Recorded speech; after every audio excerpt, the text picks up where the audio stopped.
at the end of the day, pretty much the same thing we've seen play out in key games happened again. It was just not enough for the Minnesota Wild to come up with 2 points that they absolutely needed. 1 point is all they get as they lose to the St. Louis Blues by a score of 5-4 in overtime here at the Xcel Energy Center today. But great showings for Marco Rossi, Brock Faber. Kirill Kaprizov continued to do his thing. And so even though in the near term, the Wild didn't get the win, the future still here in tonight's game. Let's discuss everything that happened in tonight's Locked On Wild postcast. The doctor will see you now.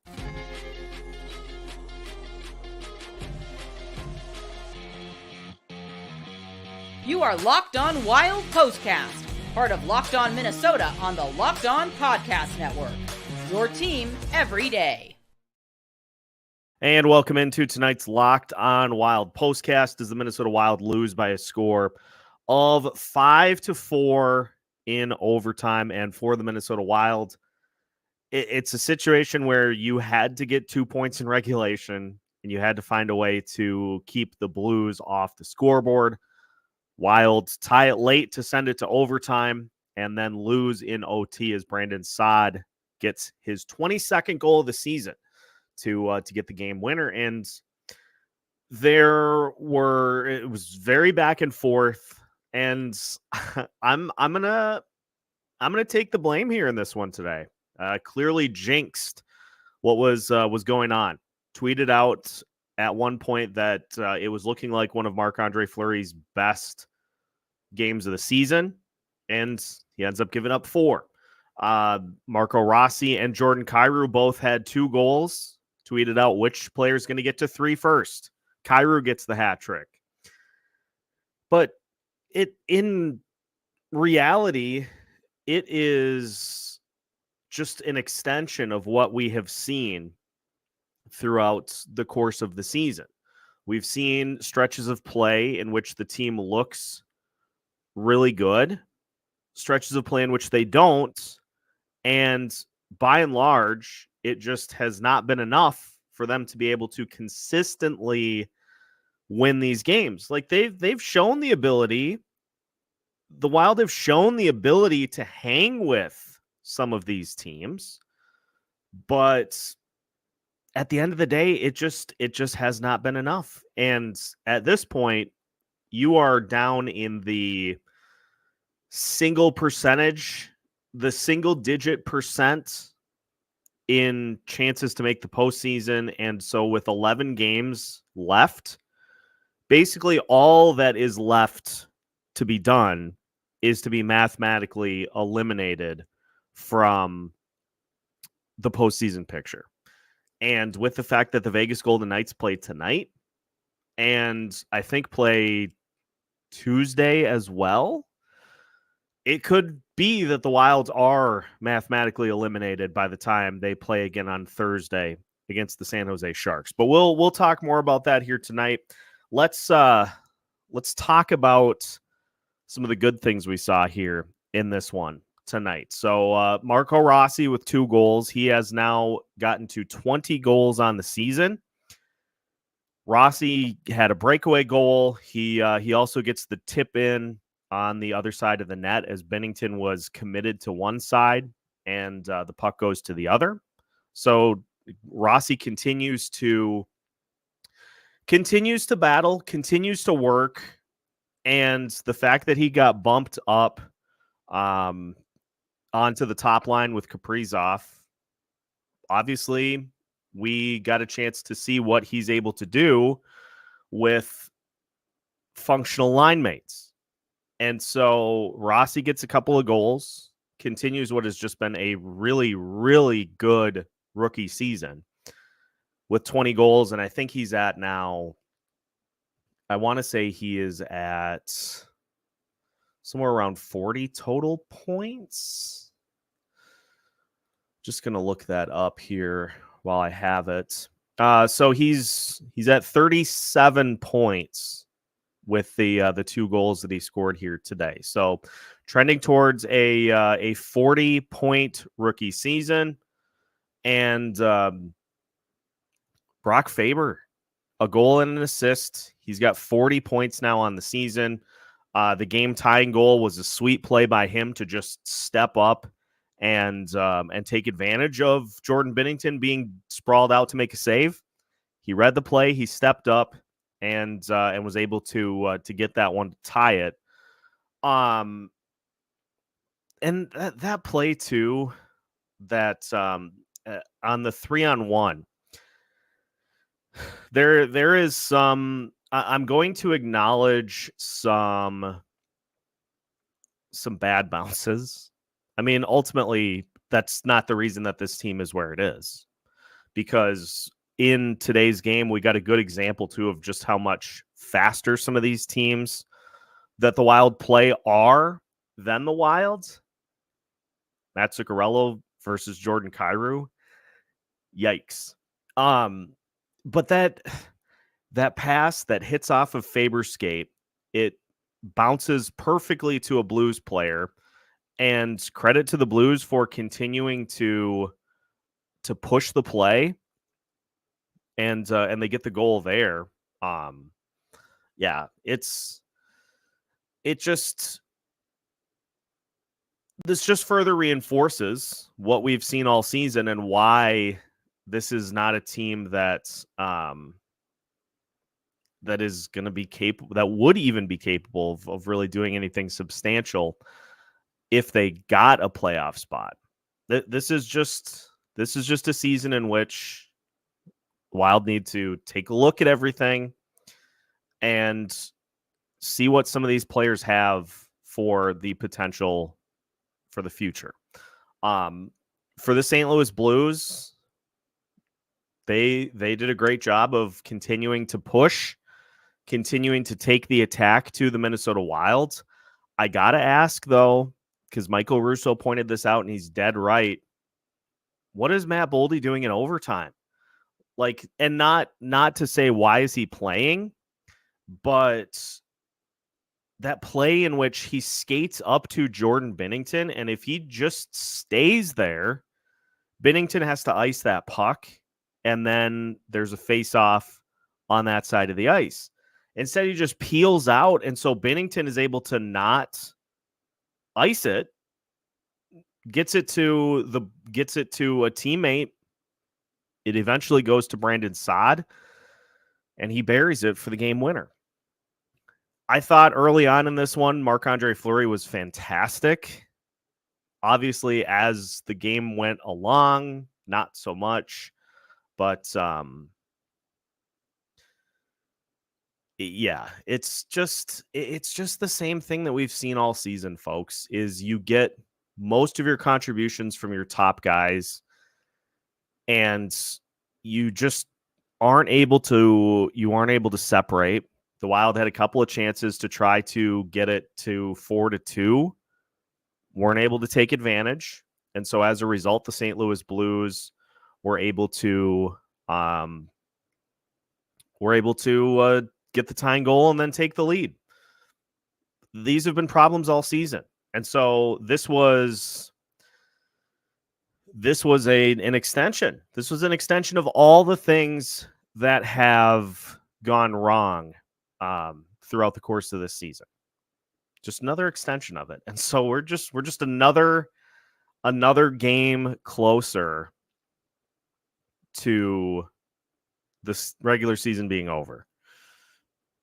That's the accomplishment. That is the check mark on the box here for this game today. So it was a fun battle back and forth, but ultimately there's a reason the St. Louis Blues are further ahead in the standings than the Minnesota Wild are, and they got the winner in OT, and the Wilds were left with 1 point when they desperately needed 2, and that is the story of the season for this Minnesota Wild team. So that's kind of my thoughts on what we saw here today. We will go to your comments, and we'll wrap things up. We'll just decompress this game a little bit, and we'll start to look ahead to what's to come the rest of the season. All that's coming up As we continue tonight's Locked on Wild postcast, again, the Minnesota Wild lose by a score of 5-4 in overtime to the St. Louis Blues. The season series against St. Louis is over, and the Blues won it 3-1. Not surprised there. So we'll continue tonight's Locked on Wild postcast with more of your comments after this. Today's Locked on Wild postcast is brought to you by Indeed. No matter how the last game went, anytime you take the field, you've got a shot at greatness. Give your team the best shot at winning by recruiting more MVPs with Indeed. Instead of spending hours on multiple job sites hoping to find candidates with the right skills, you need one powerful hiring partner that can help you do it all. Indeed partners with you on every step of the hiring process. Find great talent through time-saving tools like Indeed Instant Match, assessments, and virtual interviews. Indeed makes it easy to hire great talent. According to ComScore, Indeed is the #1 job site worldwide. Start hiring right now with a $75 sponsored job credit to upgrade your job post at Indeed.com/lockedon. Offer valid through March 31st. Go to Indeed.com/lockedon to claim your $75 credit before March 31st.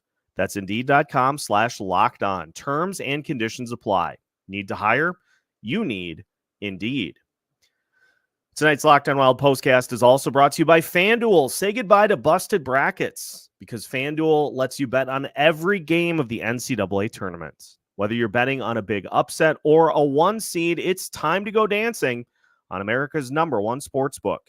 Right now, new customers get $200 in bonus bets if your first $5 bet wins. That's $200 to use on point spreads, money lines. You can even pick who you think is going to cut down the nets. Just visit FanDuel.com/lockedon to bet on college hoops until they crown the champion. That's FanDuel.com/lockedon. FanDuel.com/lockedon. Minnesota Wild fall today by a score of 5-4 in OT. And it's another overtime loss. That's 9 now for the Minnesota Wilds. Their overall record on the season is 34-37.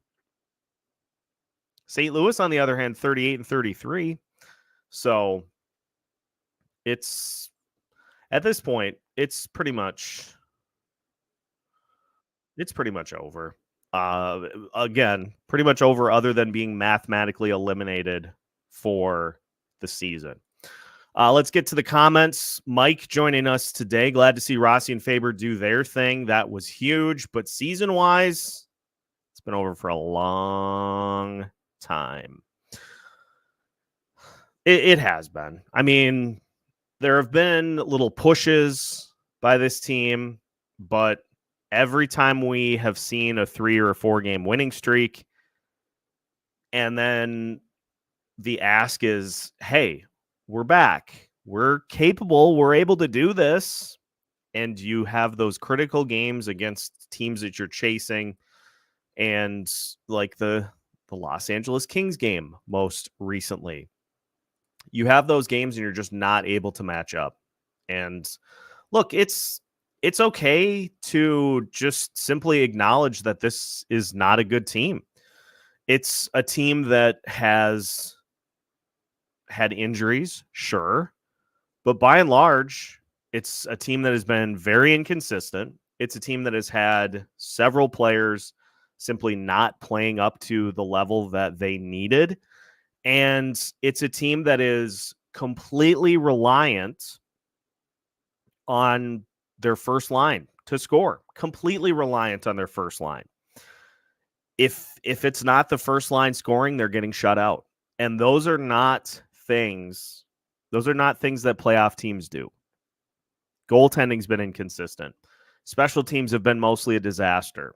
Up and down the list. We talked about it yesterday and the day before. Is all of these things have been issues all season. These are just not things that playoff teams deal with. And so this is just, it's not a playoff team. And unless there are major changes made, it's not going to be one next season either. I don't see there being major changes. I do believe that there will be something done. But beyond that, I think this is just not going to be a playoff team next year either, which is why we need to transition to taking a look at some of those players that could factor in next year and just see what they've got in meaningful opportunities. Adam Beckman, not going to help you out playing 9 minutes a night. Murat Huznadinov played 7 minutes, 35 seconds tonight. Those are not positions for those players to succeed. Got to see, and it is entirely possible that these guys are not capable of playing in the spots that we're trying to put them in. But how do you know? How do you know unless you give them the opportunities to try in those spots? If you're going to be under the assumption that a player does not fit on a particular line, there is a chance that you're right. There's also a chance that you're wrong. And maybe you find something that can work going forward, or it's a player that you can get into the lineup that you weren't necessarily planning to have, but then it allows you to try some other things or free up a roster spot. Like we operate, this team operates as if they know where everybody is going to be able to fit without hoping to be proven wrong.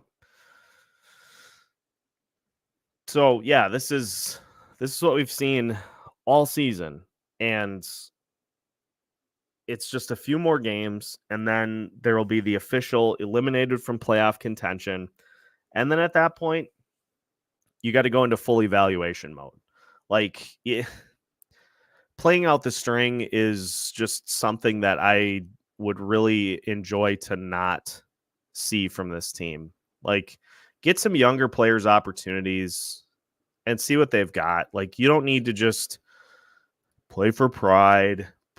Like, just the minute that the mathematical elimination happens, it's time to look beyond this year. And to be honest, it should be well before that point, but this team's they're just gonna continue to push and continue to swing and fight until it's officially over. How many shots for Lucchini today? Bob, I've got great news for you. He had 1. In 11 minutes, 34 seconds, was 2 of 6 in the faceoff circle, and actually had a shot that missed the net as well. So 2 shot attempts, 1 actual shot on goal. Why is Ryan Hartman taking ozone faceoffs with 5 minutes left? Somehow he won a couple, but he is brutal.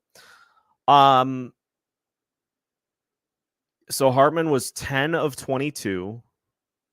Matt Boldy was 2 of 5. Freddie Gaudreau was 5 of 9.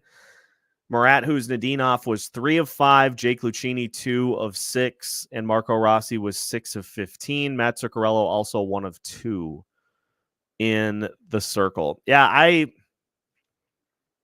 really don't know, John, to be honest, the answer to this one.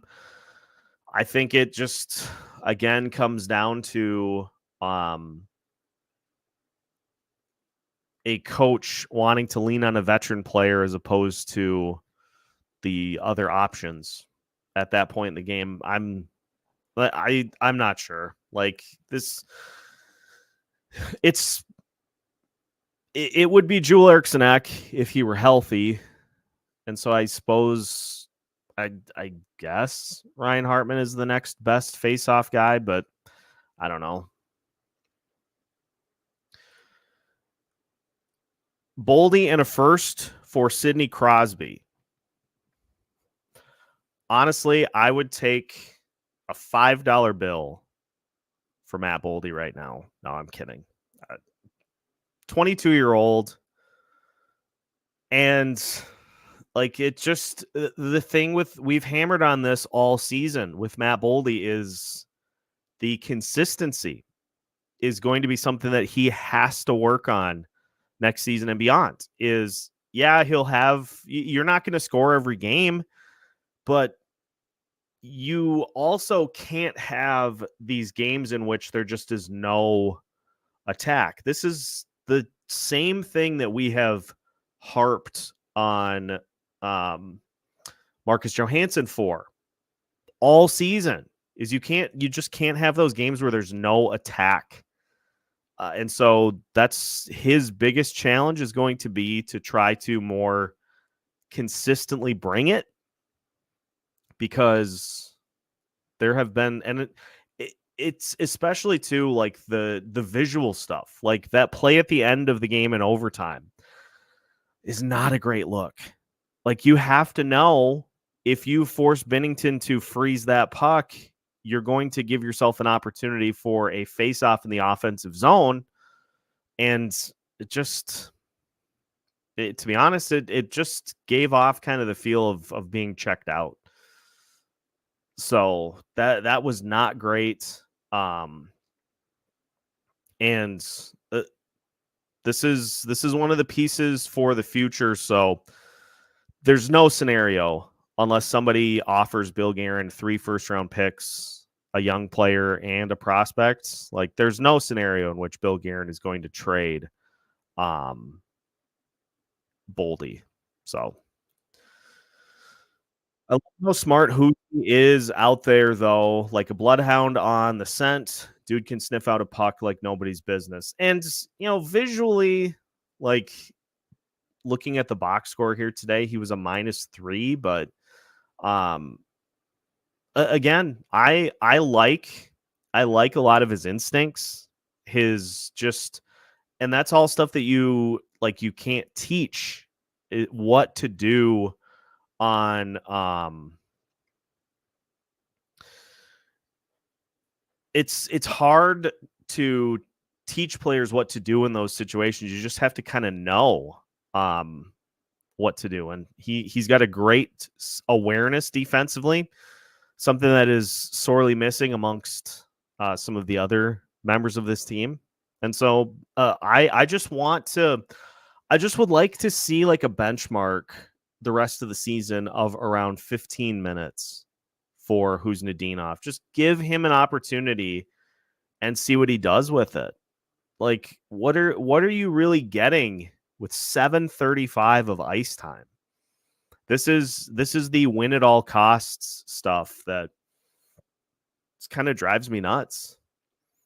But thankfully, we're not going to have too much more of it. Probably a few more games, and then that'll be about it. Marcus Johansson scored. I've got a couple of fun notes on that. Marcus Johansson scored his first goal against a team in which he did not previously play for since January. I think it was it January 17th against the Philadelphia Flyers? Let me just pull this up. Yeah, his first goal against a team that he did not previously play for since January 12th against the Philadelphia Flyers. Since then, he had 2 goals against Washington on the 23rd. He had a goal against Seattle on February 24th, so he went a full month without scoring a goal. And that was his last goal, was February 24th. So he went almost a full month without scoring a goal again. And 1 shot on net. So now in 67 games played this season, he has 39 games in which he has 1 shot or fewer on the season. So roughly 2/3. And in those final 20 games with the Wild last year, down the stretch, how How many times did he do one or fewer? 1, 2, 3, 4, 5, 6, 7, 8. 8 of 20. One or fewer. And he has 39 of those in 67 games so far this season. And Michael Russo on Beyond the Pond this morning he said he just has looked brutal this season, but that the hope is that he'll be in a contract year next season, which will hopefully mean that his play gets stepped up. I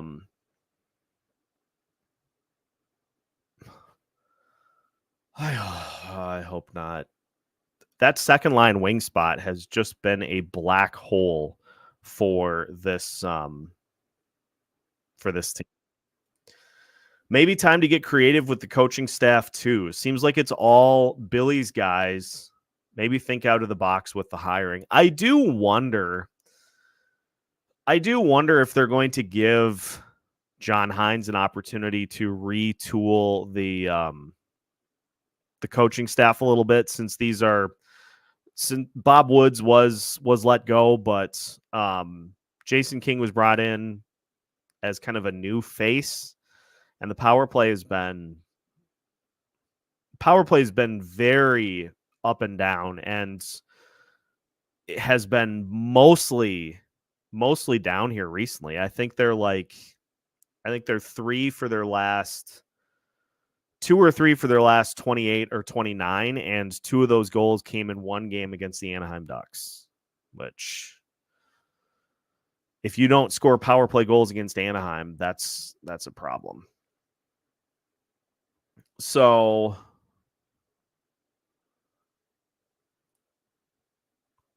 that's enough on Marcus Johansson. Greater good from Amanda. Now they can let the young guns actually play and have some bigger minutes, as there isn't anything to lose. I want to see that as bad as everybody else does. It's really not going to happen until mathematical elimination, which, how many games do we have left here? I am not good, admittedly, at the magic number stuff, but so Vegas is at 81 points right now. They have played 69 games. The Minnesota Wild have now played 71. So if the Wild get all 22 of their remaining points, they get to 99. Vegas, if they win all of their remaining games, they've got 13, so that's 26 points. They would be at 107. St. Louis is 2 points ahead of the Wild with 4 more wins. And so you would have to get more points than St. Louis. Like, I don't know what the magic number is, but I have a feeling it's got to be close. Again, I'll see if I can find exactly what that is, but this is exactly what this is exactly like what we want to see, is like, let's see what some of these players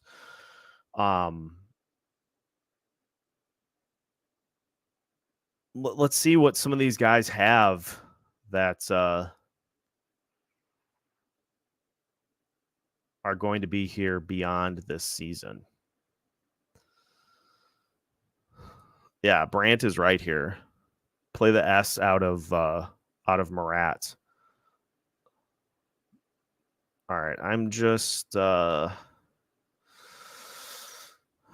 catching up to the comments here.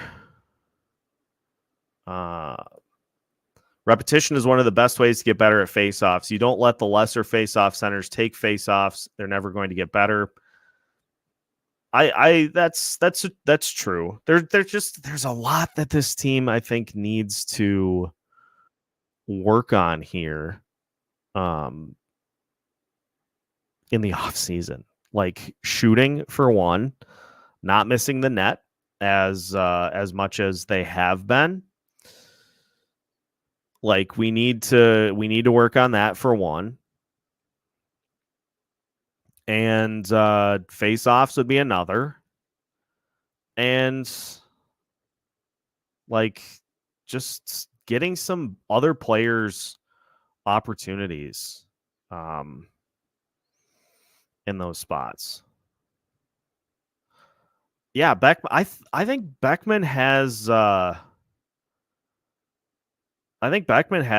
impressed in the role that he's being asked, which I again, overarching theme, and this will probably be a full episode too, because we're kind of getting into, if you noticed over the last couple of days, we're kind of getting into that how did we get here theme. And another big topic that I want to really dive into is players who it feels like can give you way more than you're asking of them. And I think Beck falls in that category. I think Murat falls in that category. Honestly, I think Declan Chisholm falls in that category too, even though he is quarterbacking power play number one. It feels like they can get more from these young players if they would simply trust them to do it. So we'll dive into that here as we move through. Nick, no magic number per se.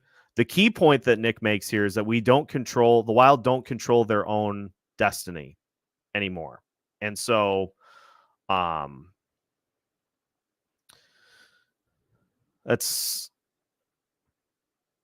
it is complete. It's out of your hands. Playoffs are out of your hands at this point. And so let's tilt our attention to let's turn our attention to trying to find some bright spots and trying to find some guys that can give you a little more than what you're giving them. We lost a 30-game window to give experience to the rookies. Missed the greater good window with this silly playoff push mentality. Yeah, you're 14th now in the tankathon. Let me try it here. I may have put a curse on the Anaheim Ducks with the last time I tried the tankathon. Let's see if I can do any better for the actual Minnesota Wilds. So we're going to sim. And the Wild stay put at 14. F. Let's try it one more time. Stayed put again. Well, that's the problem now. Your odds of getting the number one overall pick, or even moving up, I think, are very slim. They're at 1.5%. I don't know if that's odds to move up or if that's odds for the number one overall pick, because it's 1.5% for the odds column, and then it's 0 for number one overall. So maybe that's the odds to move up, that's gross. 1.5%. Yuck.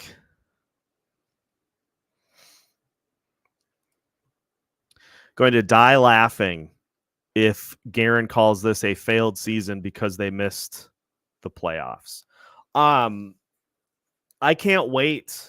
Honestly, I can't wait for how the after the season presser plays out, because I just can't wait for the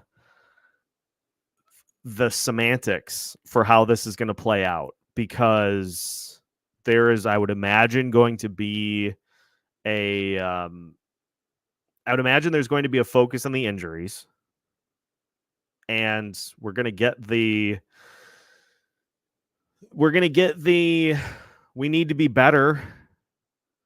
Freddie needs to be better. Marcus Johansson needs to be better. And I still believe in this team. I still believe in these players. People just, I think, want honesty. Am I crazy there? I think people just want to be I think people just want to be told the truth. And I don't like I'm not as worried about this MPH because if there's anybody that is going to if there's anybody that's going to push for the appropriate questions, Russo will. It's just a matter of what is the answer given? Is it the injuries? Is it we had a lot of adversity to overcome at the beginning of the season? Like there are many different ways that that the right questions can be answered incorrectly was the point that I was trying to make. Brain gears are moving a little slowly here today. That's the point I was trying to make is there are many ways that the right question can be answered incorrectly. And I, at this point, am just very intrigued as to what we get when the season is done. Love Eriksson Ek. I think he's lacking the speed that we need for our top line. We need the likes of Rossi as a 1C to drive play on the rush and complement Kaprizov. This is why I was obsessed with the Elias Pettersson thing for like 2 days because there isn't a 1C on the roster. Because a 1C is somebody who can both take over and can also help facilitate. Like, look at the 1Cs. Look at the 1Cs in the division. For crying out loud. Like, let's just go to the teams that are above the Minnesota Wild in the standings and see what they're doing for their 1Cs. So for the St. Louis Blues, you've got now who I got to see who actually like plays in particular spots. Let's start with St. Louis. You got Robert Thomas. Robert Thomas, he's a fun, exciting player. Obviously, they have Jordan Kyrou too. But you've got Buchnevich, you've got Jake Neighbors, you've got Brandon Saad. They've got real good top six talent on that team. The better examples would be the Colorado Avalanche, for one. They've got a bona fide, legitimate number one center in Nathan MacKinnon, one of the best players in the league. He is a bona fide number one. And Mikko Rantanen and Valeri Nichushkin, those are bona fide top line guys. The Dallas Stars, they probably have the deepest forward group in the Western Conference. Roope Hintz, bona fide number one center. You've got Jason Robertson on his wing. You've got Joe Pavelski on that line too.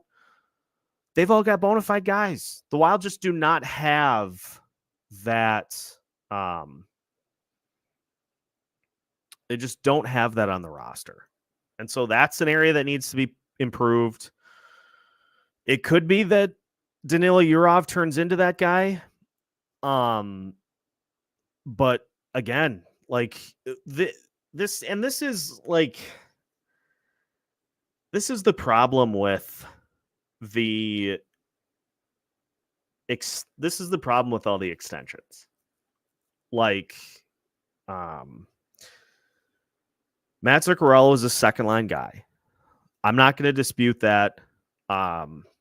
He is a good second line wing. Ryan Hartman is a bottom six guy that is routinely by this team pressed into top six roles. Marcus Foligno, bottom six guy, probably more like a bottom line guy. But they keep getting pushed into those roles. And that's when the mismatches happen because you're going up against actual legitimate top six players. And we see that so often at the center position. Joel Eriksson Ek is close, but he's not a 1C. He can at least, because of how good he is defensively, he can at least hold his own. But like some of these mismatches against these top guys we see so often because you're throwing guys that are not at their level against them. So 1C, second wing on that second line, those are major spots that need to be filled by this team. And look, this is another great point. And this is something that just this franchise just refuses to do, in large part because of Kirill Kaprizov's current contract situation. You don't get those guys. Like Elias Pettersson, bona fide 1C. He didn't even make it to free agency because the Vancouver Canucks were not willing to take the chance that somebody who needed a 1C was going to overpay to go get that. Jack Eichel. That was a big price that the Vegas Golden Knights paid to get him. Do you think they regret it even a little bit? No, because Jack Eichel is a 1C. He's a bona fide 1C. And when things started to go south in Buffalo, Vegas did what the Wild would not. And look, on the Jack Eichel thing, I had more hesitation. That whole thing about him being a bad locker room presence was just nauseating. If you had concerns about Eichel's medicals, that's one thing. And I did, which is why I was at the time, I was okay with the Wild not going that route. But Vegas, they went and they got a 1C. Those guys do not hit free agency all the time. And you're asking a lot to try to trade for them, which is why you have to bottom out. You got to bottom out. You got to be bad enough to get one of those guys. And so, like Tampa Bay, they got Nikita Kucherov and Andrei Vasilevsky because they were bad enough to get put in those spots. The Colorado Avalanche, they were bad enough from Nathan McKinnon and Cale Makar. You have to commit to it. And it's something that this franchise has not done because the ultimate end goal for this team is to make the playoffs. And until the sights are set higher and until somebody comes in here and says, no, we have to roll up our sleeves and really get our hands dirty to fix this. Like the priorities right now are making the postseason. And until you bump that up, this is how it's always going to be. Because it's pretty easy. It's pretty easy to build a team that can get to the playoffs because there are so many variables that you encounter during the regular season. Backup goalies, playing teams with a bunch of injuries during the regular season, playing teams on the second night of a back-to-back. Like you can take advantage of a lot of those situations to build up points. But there's a huge separation between the teams that make the playoffs and the teams that can legitimately compete for a Stanley Cup. The Wild are not in the same class as Winnipeg. They're not in the same class as Colorado. They're not in the same class as Dallas. They're not in the same class as Vegas, Los Angeles, Edmonton, you name it. They're not in the same class as those teams. Colorado, the reason they won a Stanley Cup is because they prioritized their top six, and they have not been afraid to go out and find bottom six guys to fill up as needed. They revamped their top 6 at the trade deadline. They went out and they traded players to revamp their bottom 6 because their top 6 was pretty much all locked in. Dallas, just incredible forward depth. Like, there's no way to cut a corner here. And Judd Brackett has done a really good job with drafting where the Wild have been drafting since he came here. I feel like he would do even better in later rounds. If the Wild used some of their first round picks and he only had, seconds and thirds to work with, I feel like he'd be even better because he'd be able to find guys that had first round talent at those spots. You either have to draft at the top of the draft, get yourself a franchise cornerstone, or I don't know, folks. We've been talking about this all season. And in game 71 of the season, this looks pretty similar to pretty much every game that we've seen, with the exception of the blowouts. There's stretches of good play. There are stretches of not good play. There are some really good saves made by goalies. There are some pretty poor goals allowed by the goalies. Kirill Kaprizov does his thing. A couple of the rookies impress. Game 71, and we are no further along in really anything than we were at the beginning of the season. Full time loop.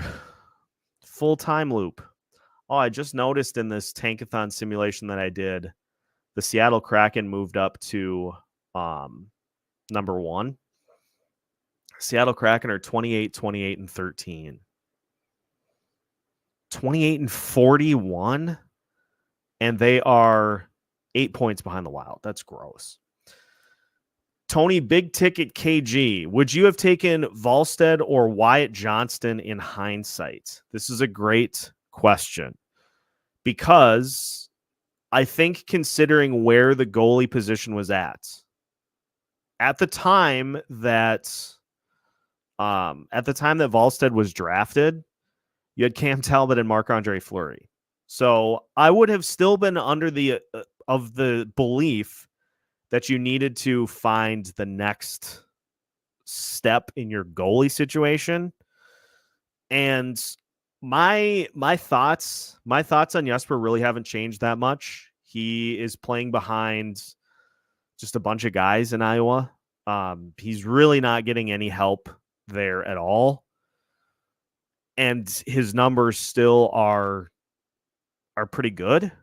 So I know his start at the NHL level was pretty poor.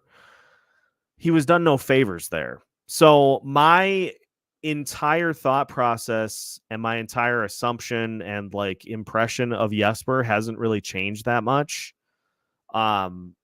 Because at the end of the day, if you're not giving your goalies any help or doing them any favors, it's going to be hard to put them in positions to succeed. So I still probably would have gone Jesper between those two. Wyatt Johnston's a fantastic player.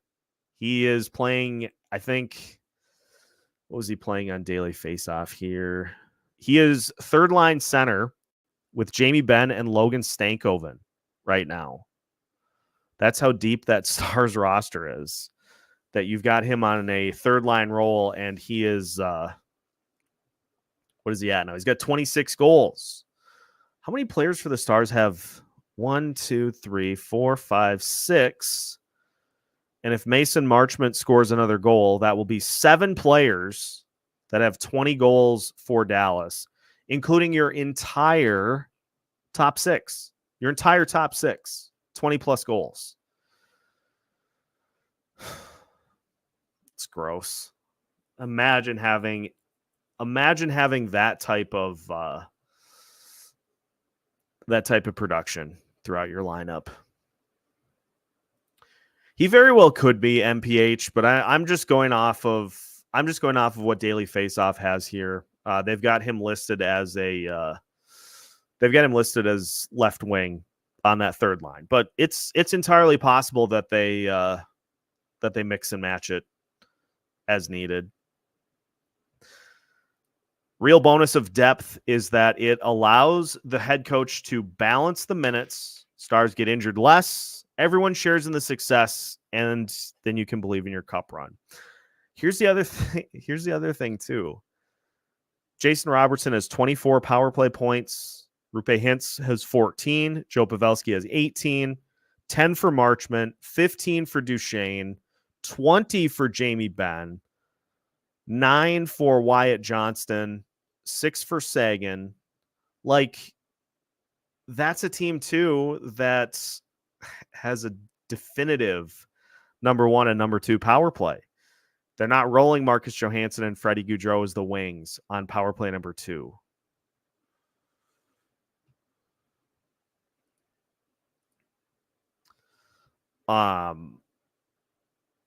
The Wild caused me to cry myself to sleep every night.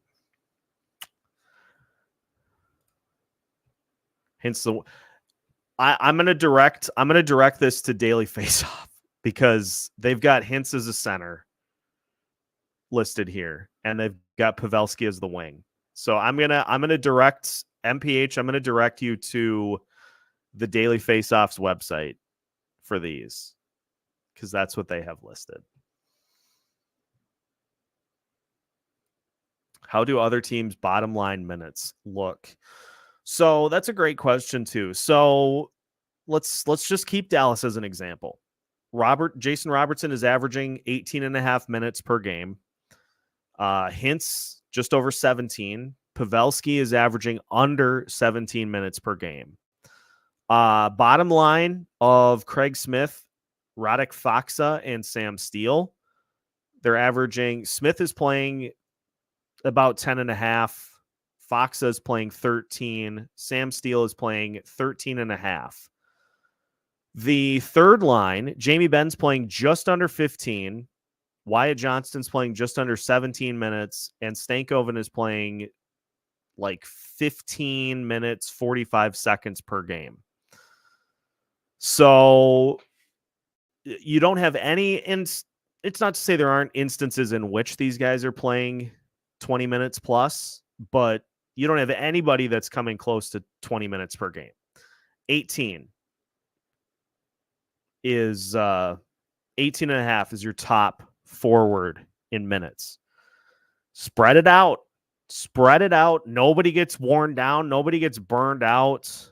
I'm going to look too. Like, let's just look at how some of these other teams are doing this. Let's go to the Avs.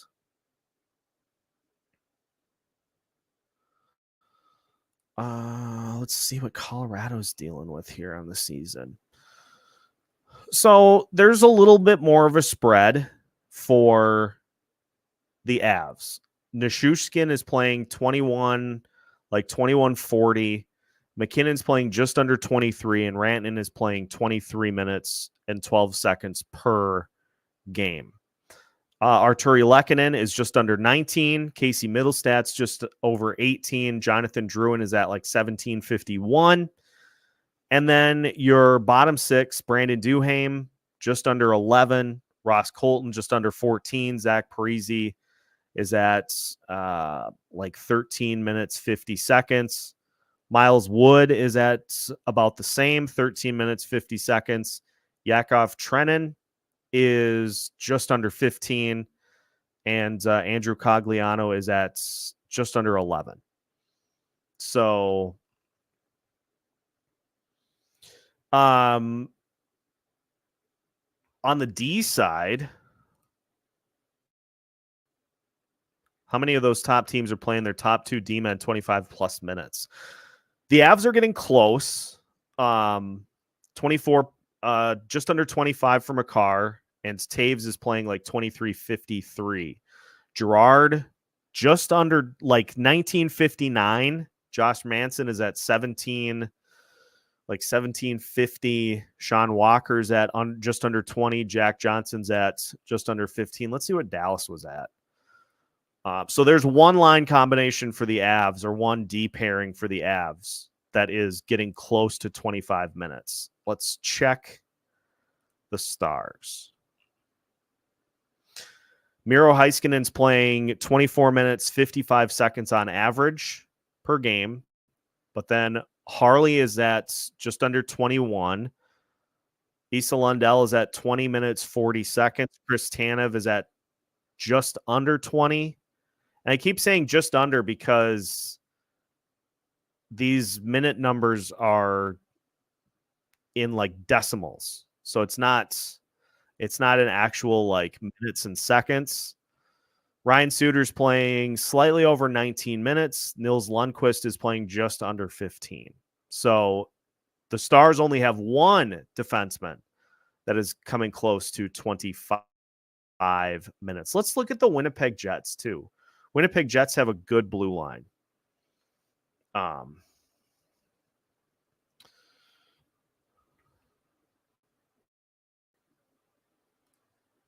Ooh. Good throw in by Hoptics here. Let me pull it up. Riley Heidt signing his 3-year entry-level contract.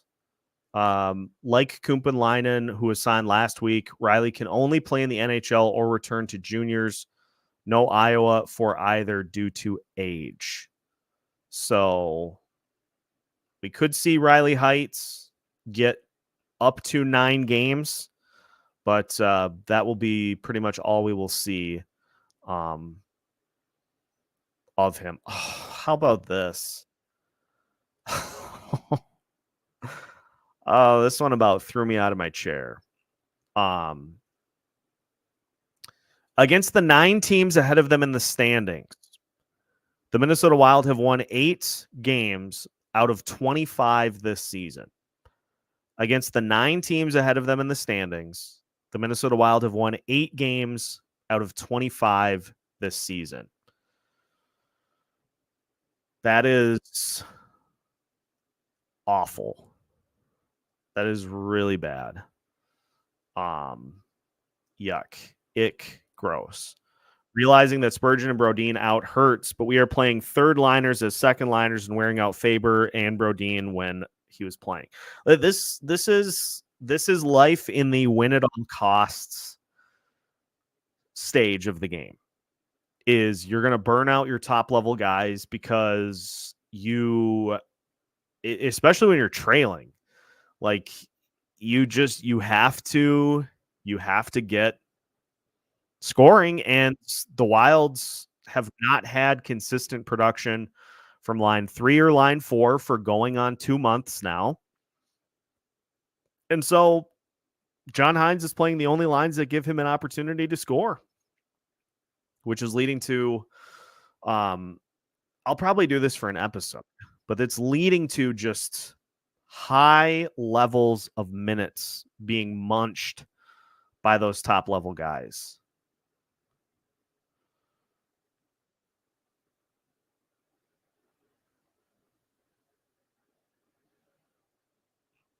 So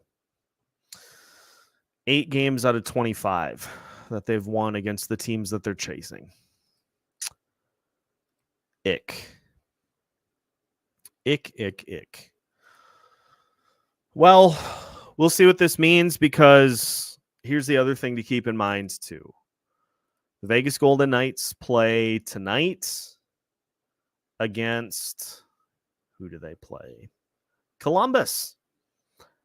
They play the Columbus Blue Jackets, and so the Vegas Golden Knights, by the time the Wild play the Sharks on Thursday, the Vegas Golden Knights will have made up their games in hand against the following teams. Columbus, oh man. So they play Columbus tonight, then they're at St. Louis on Monday, at Nashville on Tuesday, and then they play at Winnipeg on Thursday before playing at Minnesota on Saturday, March 30th. That's a road swing for the Golden Knights. But if they win 3 out of those 4, that's 6 points. And that should probably at that point about do it. We know where we're at. We know what we are.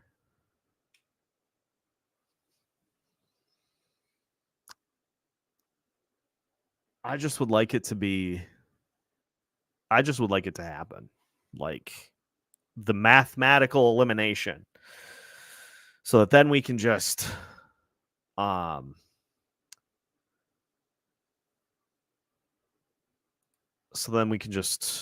ease on the throttle. Columbus got rolled by the Avs last night. Shots were 50-12. The score was 6-1. Oh, you mean that same Columbus team that put up 50 shots in the Minnesota Wilds in the early part of the season?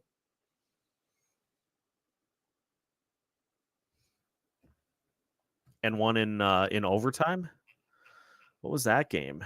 What was the score of that game again? That was 5-4, I think. Pretty early on in the season. Or was it?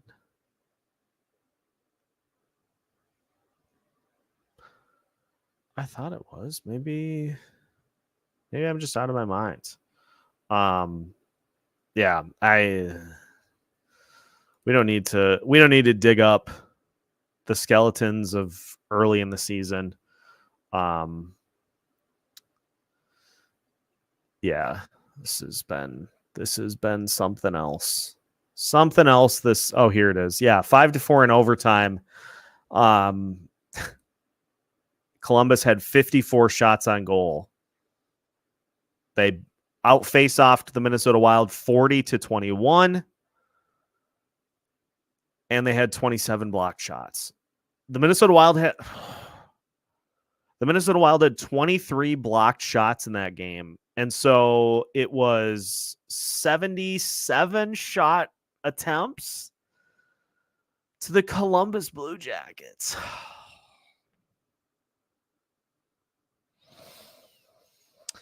Yuck. That's not good. When do we get mathematically eliminated from the playoff race? That's a good question. I'll see if I can do some digging. I kind of wonder if Russo will maybe have something on that here in the coming days. Because it's got to be getting close. It has to be getting to the point that it's basically done. What do you think the third pairing D will be next year when everyone is healthy? Assuming we have Spurge, Brodin, Faber, Bogosian, and Middleton. Okay. Assuming that Spurgeon is healthy, it'll be Spurgeon, Middleton, Brodin, Faber, and it should be Chisholm, Bogosian. That should be your grouping. And then John Merrill is your 7th defenseman. That's how that should play out. If everybody's healthy. I'm in full wait and see mode on Jared Spurgeon. There's been optimism on the return front for him, but I gotta say, major back surgery and hip surgery, I don't know if you can count on that. I don't know if you can count on that for October for him to just slot in to the lineup. So I'm not comfortable doing that, which means that Merrill likely plays, which in that case would be Faber, Middleton, Brodin, Bogosian, and Chisholm and Merrill, I think would be your 6. If Spurgeon is out, I think that's how that would go. And then you bring maybe Damon Hunt up to be your seventh. And I don't know, like, John Merrill hasn't been. John Merrill is playing probably his best hockey of the season right now.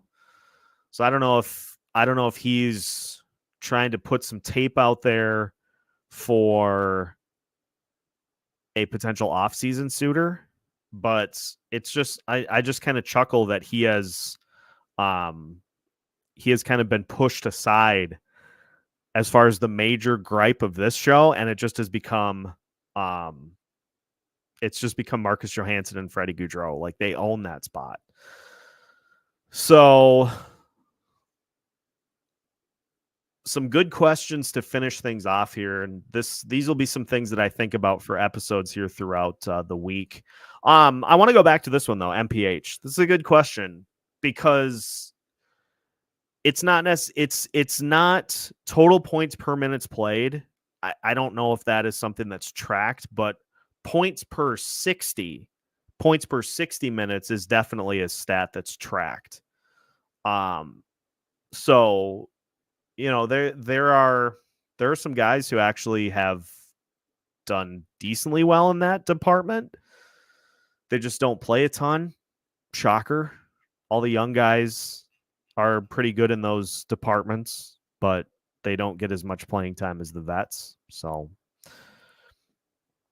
I think Rossi continues to get stronger this offseason. My hopes are increasing for him. And look, I love the fact that Rossi defaults to going straight to the net. I love the fact that he is not afraid to get in opposing players' faces. There's some Joel Eriksson-Ek that's rubbing off on him, which is a good thing. And now for him, the key, like Boldy, like Faber, the key is to take what they did this year and reinforce it. Build off of it. Like, you put together a pretty solid full season of tape. What are you going to add to the arsenal to bump it up slightly? That's the big key for all those guys. And that'll be something we get into in the offseason too. So we've got a lot of talkers for the offseason, and it's going to take us it's going to be part of our reinforcing theme of like trying to fix this. But there are a lot of different places. There are a lot of different places that we're going to be able to go in the off season. But I think it's going to wrap it for today because we have our live episode at noon tomorrow too. So you can join Locked On Wild live, where we'll answer more of these questions and more of your questions in reaction to tonight's game, in reaction to the rest of the season. If you want to talk 5 years down the line, bring it. Very happy to do that. And so before we wrap up for today, I do just want to throw out there Denny, the captain of the comment section.